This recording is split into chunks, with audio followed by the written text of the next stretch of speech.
Soda used to be the king of beverages in the 2000s. It all started in the 1950s. America was booming after World War II, and people had more money, more convenience, and more fast food. Soda moved from the drugstore counter to the supermarket shelves. Before the 1950s, if you wanted a soda, you had to go to a soda fountain, where a pharmacist would mix it up for you. But with the rise of mass bottling and vending machines, soda was now available everywhere. Coca-Cola became the American drink, and by 1955, Pepsi was right on its heels. In the early 2000s, Americans were drinking 53 gallons of soda per year. But over the past decade, American consumers have moved away from sugary sodas toward healthier alternatives. But most people don't want to give up soda completely. The probiotic and prebiotic beverage market is growing at 8.3% annually, and the market is expected to hit $158 billion by 2032. That number has dropped to 38 gallons. Meanwhile, sales of functional beverages like kombucha, cold-pressed juices, and flavored sparkling water have been skyrocketing. In 2022, the market was valued at approximately $205 billion. Poppi's story started in 2015 when Allison Ellsworth was struggling with health issues and began experimenting with apple cider vinegar as a remedy. It worked. But let's be real. Drinking straight-up vinegar is disgusting. So, she decided to make it taste good. With some fruit juice, carbonation, and branding magic, she turned her ACV concoction into a trendy, refreshing drink and started selling it at a farmer's market in Texas. Each can of Poppi contains 1 tablespoon of raw, unfiltered apple cider vinegar, which is known for its probiotic benefits. Poppi uses organic cane sugar and stevia in small amounts, keeping the calorie count low. A can of Poppi has only 25 calories and 5 grams of sugar, compared to the 39 grams of sugar in a can of Coca-Cola. The response to the drink was overwhelming. People loved the taste, and more importantly, they felt better drinking it. Before long, Allison and her husband Stephen were bottling and selling their drink under the name Mother Beverage, which was eventually renamed to Poppi. Demand skyrocketed, and soon they were bottling and distributing. They landed a deal with Whole Foods, which was the largest American chain of supermarkets. Poppi expanded to nearly 1,000 doors by the end of 2020. But just getting onto Whole Foods shelves wasn't enough. Poppi had to prove it could sell. But the problem was that many consumers didn't immediately understand what it was. People saw Poppi as a trendy drink rather than a functional health beverage. Initially, Poppi was placed near kombuchas, but later they pushed to be closer to traditional sodas to convert mainstream soda drinkers. Another major issue was Poppi wasn't cheap. At around $2.5 to $3 per can, it was significantly more expensive than regular soda. Whole Foods shoppers are used to premium pricing, but would they pay for a soda they didn't know much about? That's why the brand decided to focus on direct-to-consumer sales through their own website and subscription models on Amazon.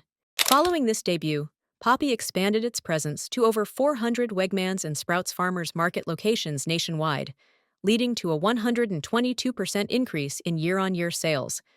In 2018, they pitched the product on Shark Tank and secured a $400,000 investment from Rohan Oza, the branding expert behind Vitamin Water and Bai. His first advice was to rebrand. That's when Poppi became bold with colorful cans and a fun, Gen Z-friendly image. The major game changer for them was when they mastered TikTok marketing. One of their TikToks, titled "We Created a Billion-Dollar Brand from TikTok," got over 50 million views. Just think about that for a second. They didn't have to convince people to try Poppi. The internet already believed it was a billion-dollar brand. That's the power of social proof. And the results were insane. Poppi's TikTok marketing drove a 250% sales increase. Let's break down the numbers behind Poppi's success. In 2024, Poppi's annual revenue surpassed $500 million, capturing a significant share of the functional soda market. All right, let's talk numbers. How big is Poppi really? In 2021, their revenue was $15 million. In 2022, they reached $50 million.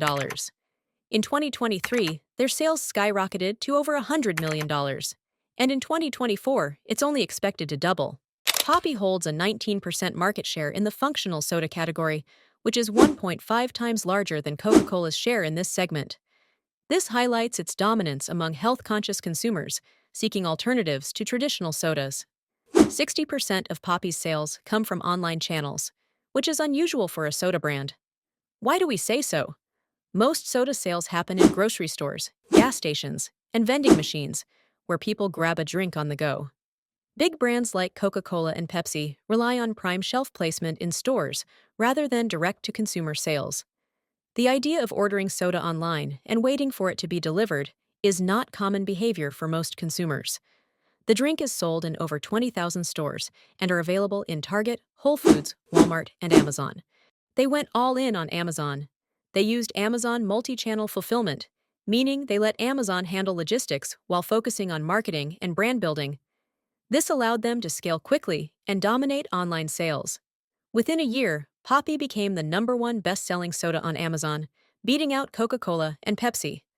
Amazon's algorithm rewards brands with high engagement and strong sales velocity.